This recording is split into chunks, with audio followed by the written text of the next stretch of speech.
as we get underway, I'm going to share a quick story. So, when I was about 17 years old, I went to a school just outside of Bristol. And the school was for able-bodied people, but there were a number of disabled people at the school. And so they had extra staff that would actually help out the disabled children. And one of these members of staff came up to me one day and said, "We've got something through the post which you might be interested in. It's regional trials for disabled athletics. Would you like to have a go?" And I thought, I've never actually raced against disabled people before. I thought it could be good fun. So she said the event's down in Yeovil. The event's in just over 3 weeks' time, so you're going to have to get your entry in pretty quickly. So I took the forms home, and I thought to myself, I'm not very fast, but I can keep going. So I entered for the 1,500 metres.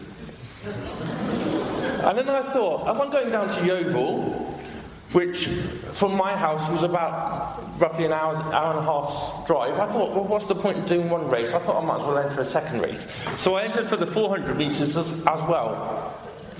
So you have to bear in mind, I'd never actually ran 1,500 before. I'd walked the distance, but I'd never actually ran it, but I thought, yeah, it'll be fine. So I trained for it. I ran it twice in practice over those 3 weeks. And then it was the day of the event. Arrived in Yeovil, and my name was called for the starting lineup of the 1,500 metres. There were 3 of us. I thought it was going to be like the Paralympics, where they put you into categories according to your disability. No. There was me, there was someone who had, I think it was cerebral palsy, and the other man, he was partially sighted. He could run just like anyone else. And I thought, this is going to go horribly wrong. So, 1,500 metres got underway. I was soon way behind the other 2. It suddenly occurred to me, the partially sighted man, he's going to lap me. Is he going to see me? As he runs past. Fortunately, he did. Then, the cerebral palsy chap, he lapped me. And then the partially sighted chap lapped me again. And so I ended up having to run the whole last lap all on my own.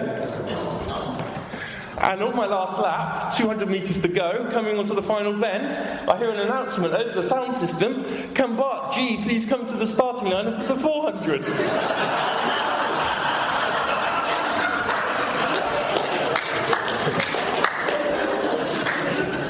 I was thinking, I'm on my way.